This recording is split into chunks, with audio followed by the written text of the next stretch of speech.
If you've known me for any length of time, you'll know how much I like HashiCorp Vault. However, recently I started to look into Akeyless, and I'm quite impressed by what it has to offer. In my opinion, Akeyless is the top alternative today to HashiCorp Vault. In this video, I'll walk you through 10 unique Akeyless features that are not found in HashiCorp Vault. My name is Sam Gabriel, and let's get started. First up is the idea of automating rotated secrets. And rotated secrets is a concept not available in HashiCorp Vault explicitly. And the idea here is that this is the secret that Akeyless uses to connect to an external third-party service.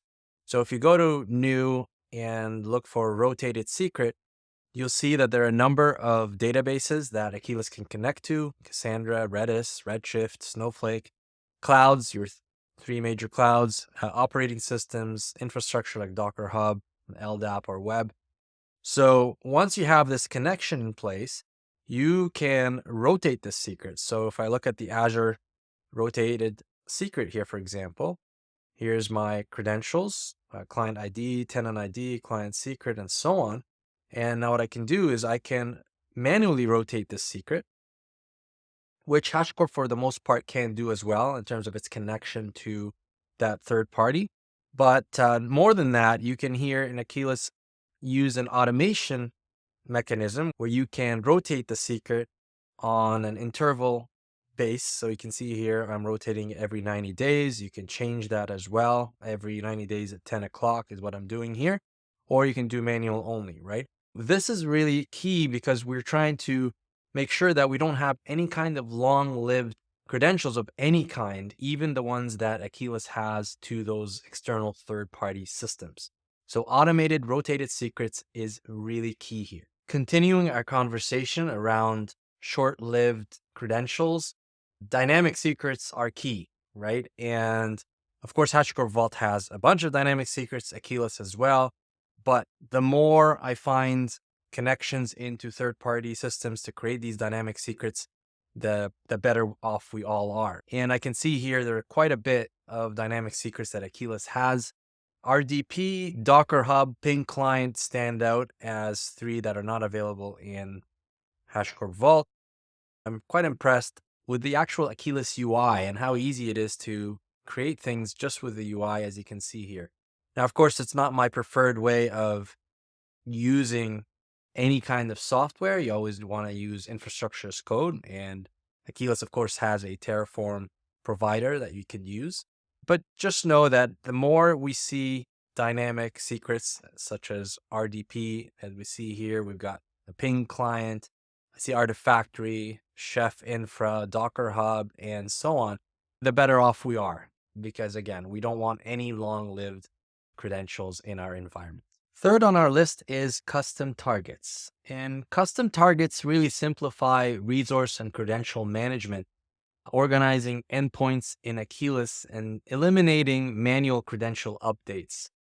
It really helps with operational efficiency, which is not available in HashiCorp Vault.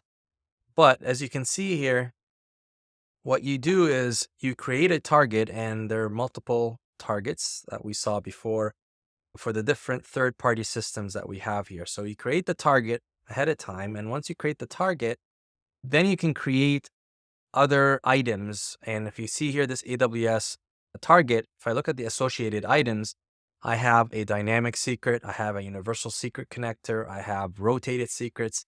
So once you've identified this target, now you can associate these items with. So from a configuration perspective, it makes things much easier for me. So you can see Azure, same thing. I have a bunch of items associated with it.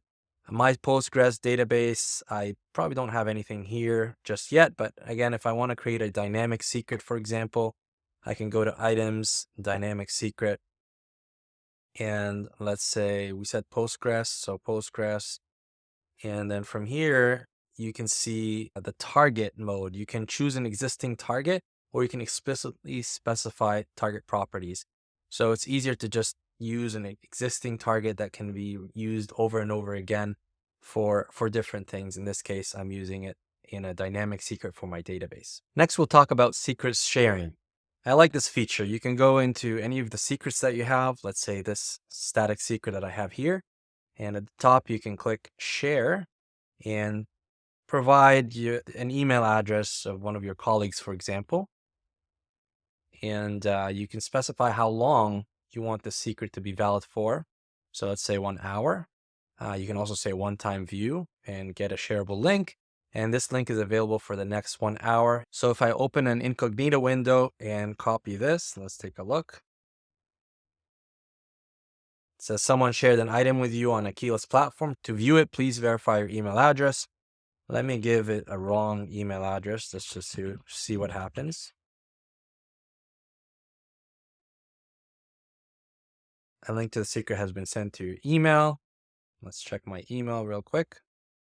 And nothing shows up in my email. So let's do this again with a proper email.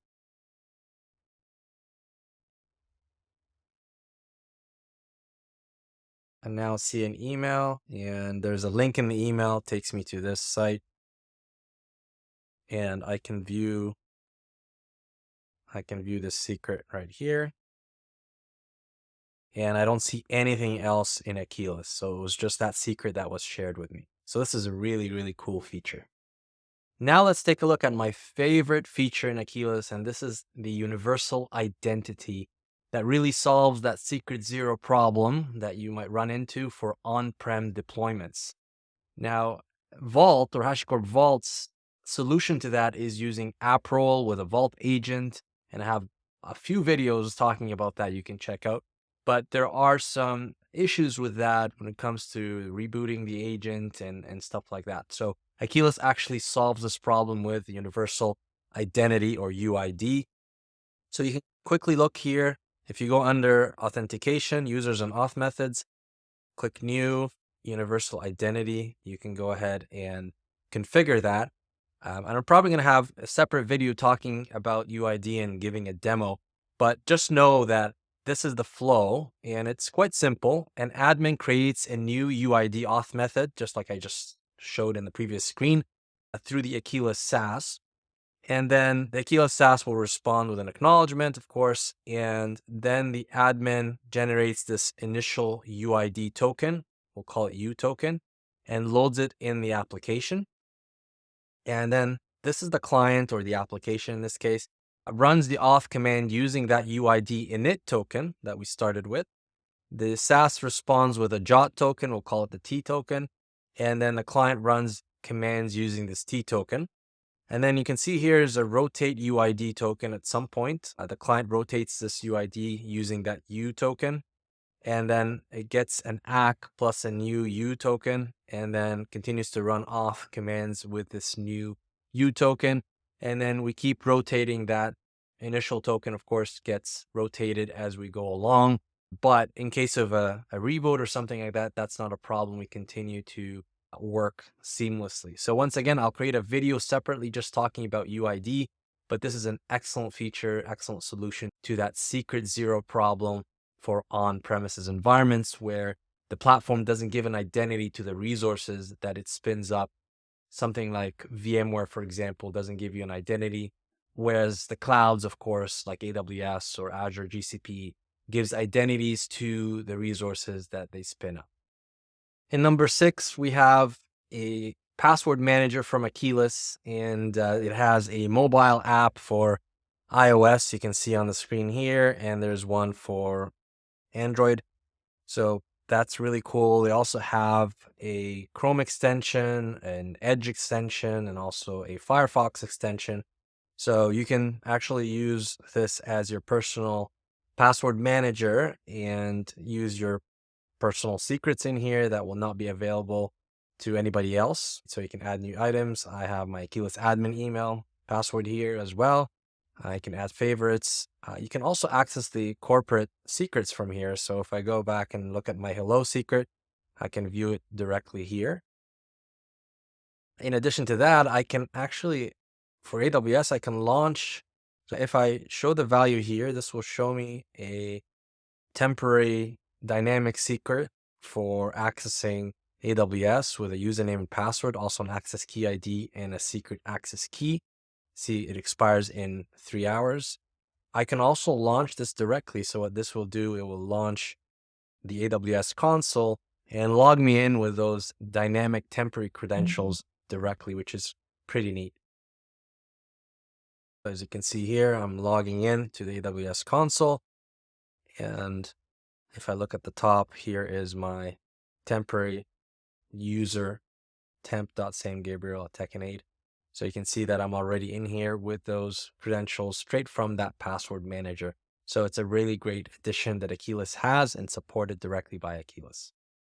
Next is secure remote access, which is not available in HashiCorp Vault as the Vault product, but it is available in HashiCorp Boundary.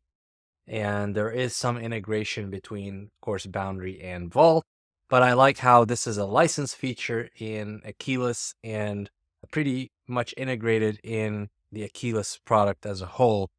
And as you can see here, you can expose different access to different resources. I have SSH to a couple of resources, Postgres, SQL, I can directly access the database, RDP into a Windows machine, and also Azure portal. So I can quickly SSH into one of my target machines here as this one, and go in and get a CLI. And I'm already connected here. And of course, I can go into this Postgres database as well. I can connect through with a web portal.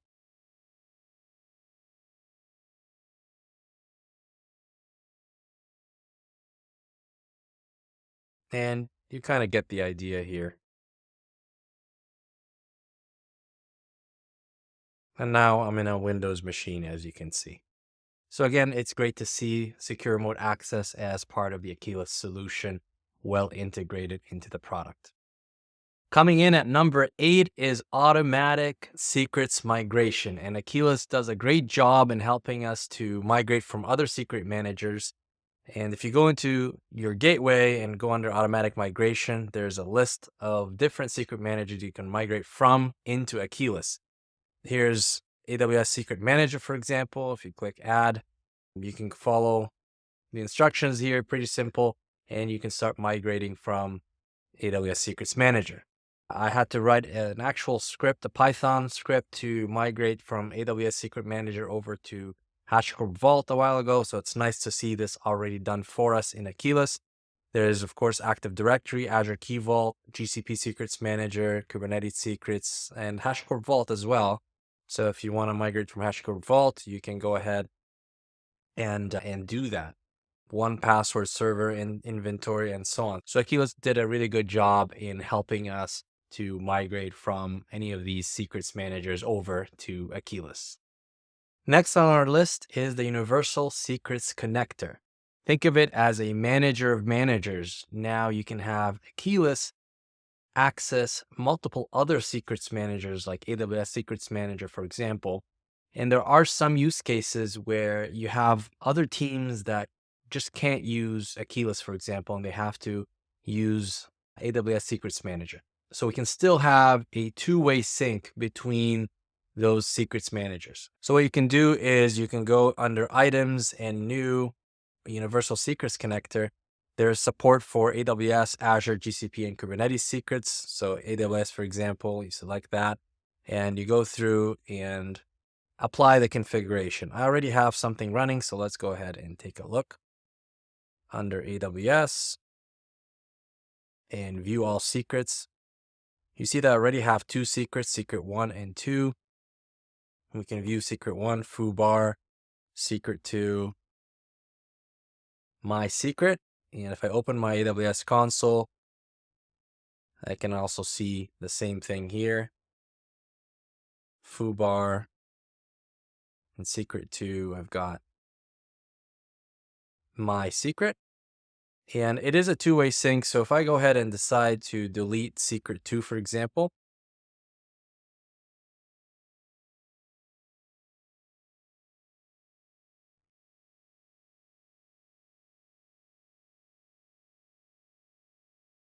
that will show up that I've actually deleted it. I've deleted the secret from AWS Secret Manager, and it's reflected here in Akeyless. I can also create a new secret. Let's call it secret 3. And let's give it a value of,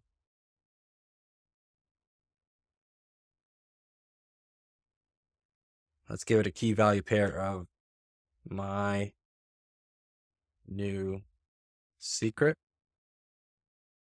Save that. And now let's go to AWS. And already we see secret 3 show up here.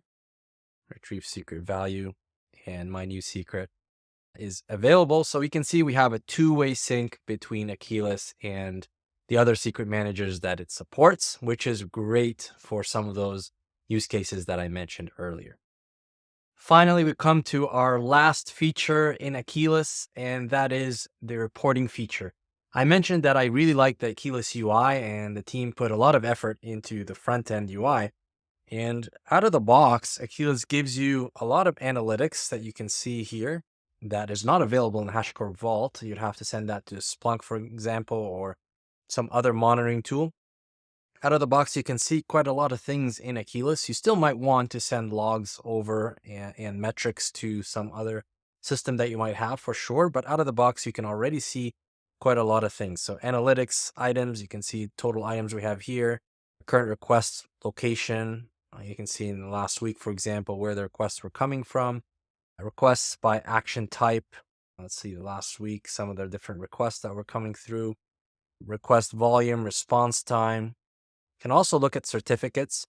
What certificates are expired, high risk, medium risk, low risk, healthy, total number of certificates in the environment. You can take a look at the audit logs as well. So I can see every single audit log. I can filter through here and go in and take a closer look at all my audit logs straight from the UI. What I also love is the event center. You can go into Open Event Center and you can see all the different events that have happened. And I can filter here, for example, and see certificates that are about to expire and filter on that and see this particular certificate that's about to expire. You can also see some of your usage reports as well with some pretty graphs. So it's really nice to see this available out of the box. As we've seen, Akeyless is a compelling alternative to HashiCorp Vault with its SaaS-first approach. I encourage you to take a closer look at Akeyless.